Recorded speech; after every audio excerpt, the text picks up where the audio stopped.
Well, I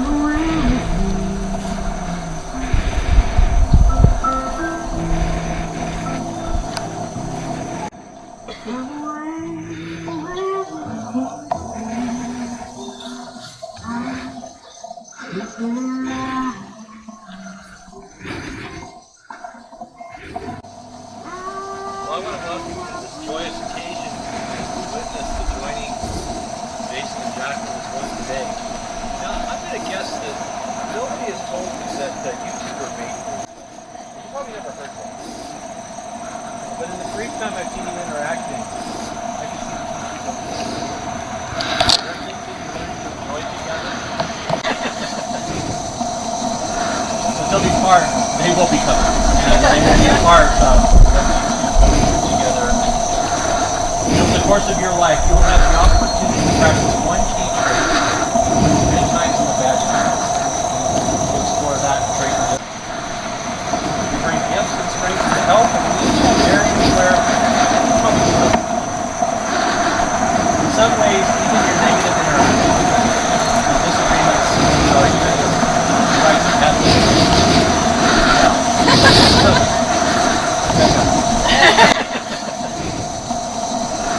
they'll be part, they will be coming.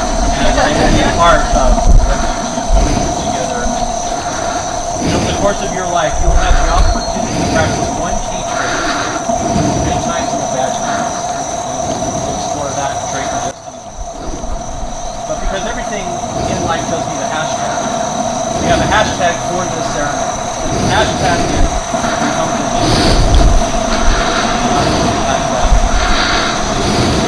we recommend coming together because of the life.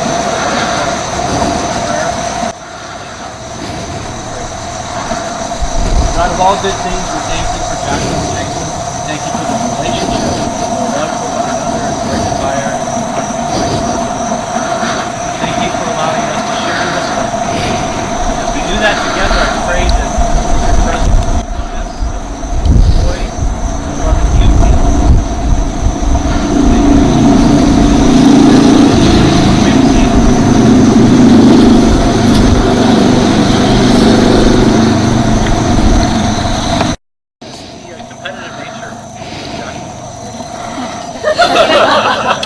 Kind of brought that out. Yeah. So Jaclyn, you've shown yourself to be strong and resilient. You have determination. Chutzpah. Have you noted how easygoing it is, and how he kind of like can slow that down a little bit? You probably noted that. Your individual natures will have a way of pushing and pulling on each other. You guys are going to find that you're going to wish at some time, I just wish you would handle this more like me. Yeah, I almost got the confession. Well, the Apostle Paul of Bible fame found himself telling a group of friends that they could play tug-of-war with each other or they could play more of a home. And in Philippians, he says to them, look, if there's anything I'm telling you that's really true, then I will have a load of joy if you would just think and act and be like one person. And he was not asking them to be alike, but he was asking them to have one thing in common. And this is what he says in chapter 2, verses 3 and 4. Do nothing out of selfish ambition or vain conceit. Rather, in humility, value others above yourself, not looking to your own interests, but each of you to the interests of others. Think about others as if their stuff was of greater value. Act as though the other person is always the better person. See to the interest of those around you as well as your own, even above your own. That's what humility is. The single trait that I want to encourage you to have towards each other is humility. Now, it's nothing you get an award for. In fact, even if we gave you the trophy, would it be right to display it? Could you put that on a mantle somewhere, my humble trophy? Just probably wouldn't work. Yeah, our word for humility comes from a word that means low, and so most people think, hey, if you're humble, you just like really put yourself down all the time. That's what you do when you're humble. But humility is not when somebody praises you and you go, oh, it was nothing. A truly humble person can be gracious in accepting praise. Humility is not found by downplaying one's strength because you're afraid to seem stuck on yourself. A humble person can be confident in what she can do. It is true that humility means lowering the view of yourself, but only because you raise the view of someone else. So humility is a trait that seeks to build up others by recognizing their value, their needs, and their interests, while lowering the desire to promote oneself. Humility is being able to say, you're more important to me than me. That's true humility. So, what I have here is something that I want. This is a reminder of what Paul has to say. There's the key verse down there at the bottom. What I want you to do is I want you to remember these things as you go. First of all, I want you to remember to value each other. That you take and you place a supreme value on each other, with each other. That Jaclyn, Jason comes ahead of yourself. Jason, Jaclyn comes ahead of you. Now, that may kind of get awkward after a while, because in your laid back, you may always let them go. There'll be times when you need to take the lead, and she's, in humility, trying to defer to that. So you'll just have to pick that up as you go. Yeah, because she's showing it. Because she's showing you value. The other thing is to serve one another. It's that idea that, you know, I know that you've already learned to do this because you know just how to rub her feet. After a long day on her feet, you know, she's like, you know how to do that. That's great, wonderful service, especially since most of us don't like our feet being touched. Yeah, there we go. So, and then Jaclyn, back towards Jason. How do you serve him? How do you demonstrate that he's more important to you than you serve? And then the last is to share each other's interests. That's when you guys decide, you know what, I want to go hiking today. That's great. I don't want to be in the outdoors, but for you, I will go. I want to go sit by the beach today. I don't feel like being outside, but for you, I'm going to go. It's that idea that you share in each other's interests and ways. So, hashtag, we humbly choose to value each other, to serve each other, and to share each other's interests. This is what I want to encourage you with, because as you do this in your marriage, as you do this in your life together, you will demonstrate humility that will build each other up. Yeah, you have some things that you may have to learn along the way. You'll have to learn how to do that from each of your personalities. And as you do it, it will bring you joy. It's going to bring you health in your life together. And it will also be a testimony to other people of what happens when a couple can truly serve one another. This is my encouragement to you. And if you want, we can ship it.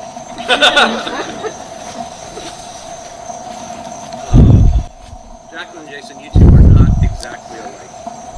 You will never be exactly alike, yet I encourage you in your home and in your life, in all that you do, to be alike in this trait of humility.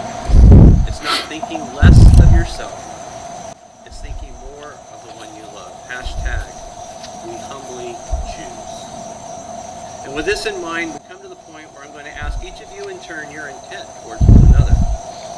So, Jason, will you have Jaclyn to be your wife? To live with her and respect her and love her as God intends, with a promise of faithfulness, tenderness, and helpfulness, as long as you both shall live. And Jaclyn, will you have Jason to be your husband, to live with him and respect him and love him as God intends, with a promise of faithfulness, tenderness, and helpfulness, as long as you both shall live. Jaclyn and Jason have written their own vows that they are going to speak to one another.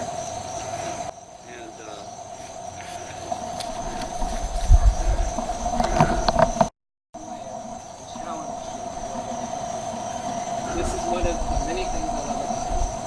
I will respect you, encourage you, and cherish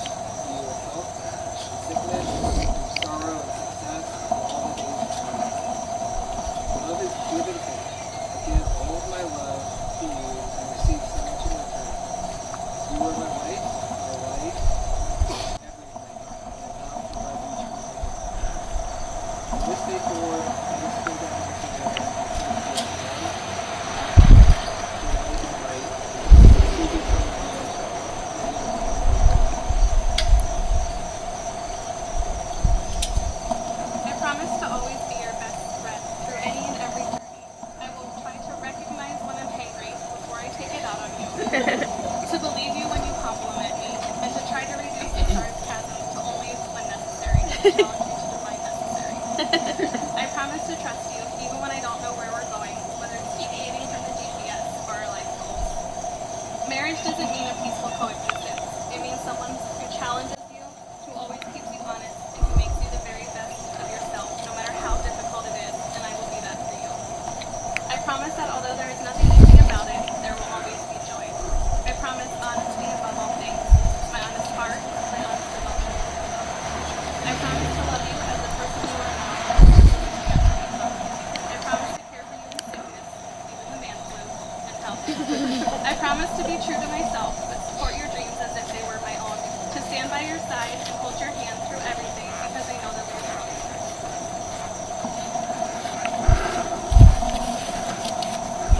You have the symbols of your vows here today.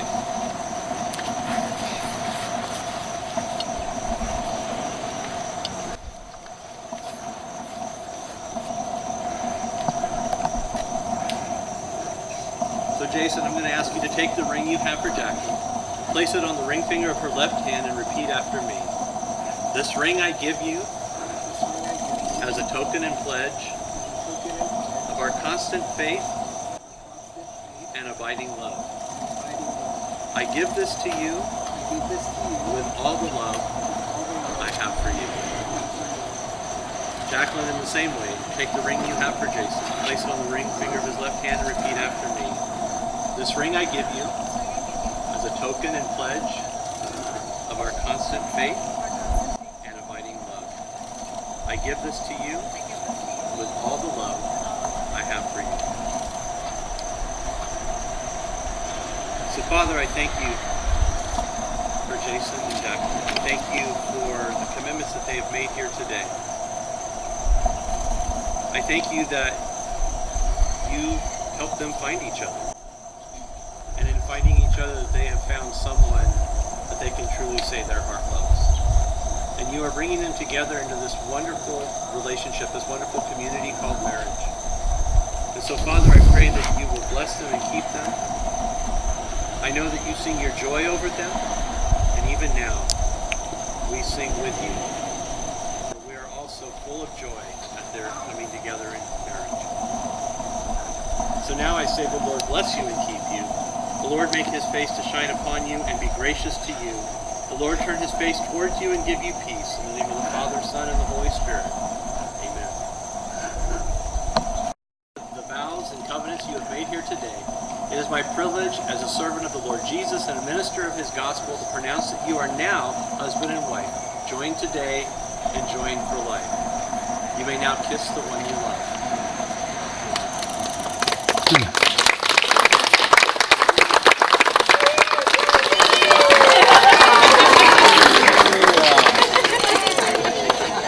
Ultimate approval right there.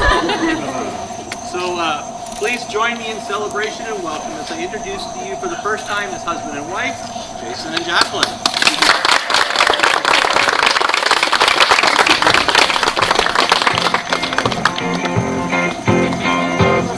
What I want, you got, and it might be hard.